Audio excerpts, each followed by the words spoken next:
Assalamualaikum warahmatullahi wabarakatuh. Perkenalkan, nama saya Sri Jayansi.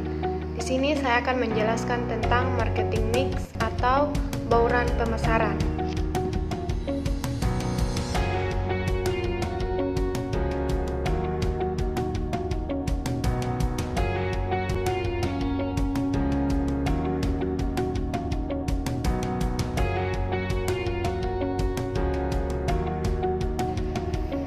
Kategori produk dibagi menjadi 3 bagian, yaitu yang pertama convenience goods, yang kedua shopping goods, dan yang ketiga specialty goods. Yang pertama, convenience goods adalah produk yang setiap hari didistribusikan secara luas dan merupakan kebutuhan pokok sehari-hari. Kemudian frekuensi pembeliannya tinggi, memerlukan usaha minimum untuk memperolehnya. Contohnya garam, beras, dan lain-lain. Kemudian yang kedua, shopping goods. Produk yang dibeli memerlukan penjajakan informasi mengenai kinerja, harga, dan sebagainya. Contohnya produk elektronik, pakaian, perabot rumah tangga, dan lain-lain. Dan yang ketiga adalah specialty good. Barang-barang yang memiliki ciri yang sangat khusus, dijual dibeli hanya pada tempat tertentu saja. Biasanya mereknya unik dan termasuk barang mewah, dan perlu usaha khusus untuk memperolehnya. Contohnya adalah barang-barang antik, seperti pakaian adat atau pakaian tertentu. Kemudian yang berikutnya adalah manfaat apa yang diberikan produk. Manfaat yang diberikan produk adalah mempresentasikan nilai yang diberikan kepada pelanggan oleh produk itu sendiri. Ini adalah apa yang konsumen rasakan dan nikmati melalui pembelian produk atau layanan tertentu.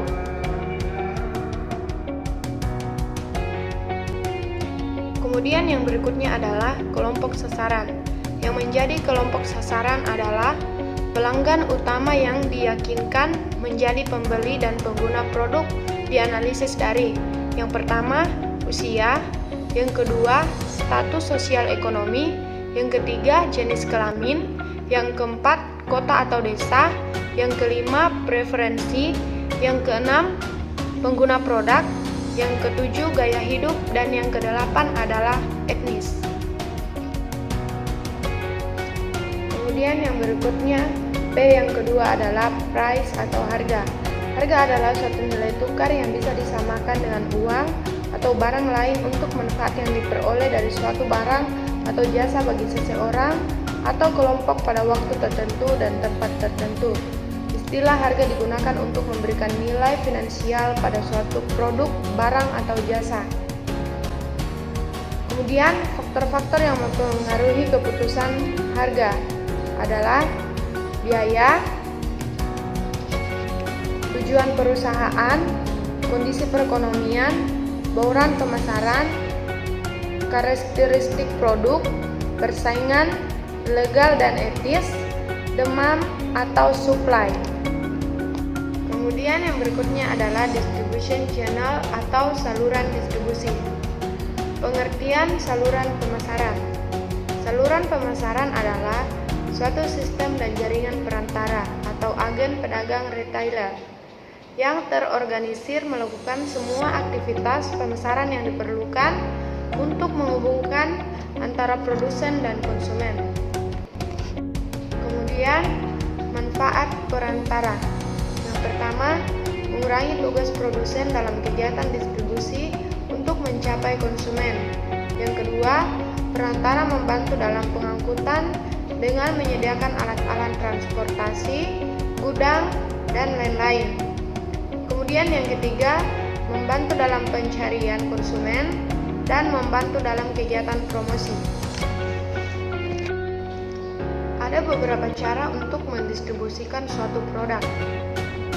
Yang pertama, dari produsen ke agen, kemudian ke pengecer, dan ke konsumen. Yang kedua, dari produsen ke agen, kemudian ke pedagang besar, kemudian ke pengecer dan ke konsumen. Dan yang ketiga, dari produsen, kemudian ke pedagang besar, kemudian ke pengecer dan konsumen. Dan yang keempat, dari produsen langsung ke pengecer, kemudian ke konsumen. Ada beberapa strategi untuk menyalurkan atau mendistribusikan suatu produk. Yang pertama, menggunakan penyalur yang ada. Kemudian yang kedua, menggunakan penyalur baru. Kemudian yang ketiga, membeli perusahaan kecil yang berfungsi sebagai penyalur. Dan yang keempat, menyalurkan produk lewat pos. Kemudian yang terakhir adalah promotion strategi atau strategi promosi. Instrumen promosi. Yang pertama, advertising. Yang kedua, personal selling. Yang ketiga, sales promotion. Dan yang keempat, public relation. Yang pertama, advertising atau pengiklanan. Ada beberapa jenis iklan. Yang pertama, product advertising atau mengiklankan produk. Yang kedua, institution advertising atau meningkatkan perusahaan dengan tujuan untuk meningkatkan image. Kemudian yang ketiga, full domain advertising, ditunjukkan untuk pembeli akhir. Kemudian yang keempat, post domain advertising, ditunjukkan kepada penyalur. Kemudian ada beberapa contoh media iklan. Yang pertama, televisi. Yang kedua, radio. Yang ketiga, media cetak atau koran dan majalah. Kemudian yang keempat, website, blog, media sosial. Kemudian yang kelima, papan reklame dan lain-lain. Kemudian yang kedua adalah personal selling. Personal selling adalah presentasi secara lisan kepada satu atau lebih calon pembeli.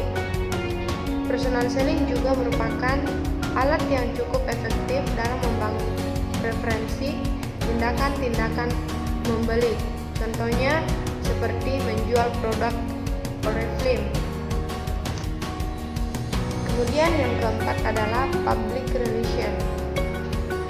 Public relation adalah kegiatan yang berkaitan dengan menjalin hubungan baik dengan publik sasaran. Public relation menjalin komunikasi yang baik kepada organisasi eksternal dan internal. Contohnya seperti press release untuk media atau CSR. Demikian penjelasan singkat dari saya tentang marketing mix atau boron pemasaran. Kurang dan lebihnya mohon dimaafkan. Wassalamualaikum warahmatullahi wabarakatuh dan terima kasih.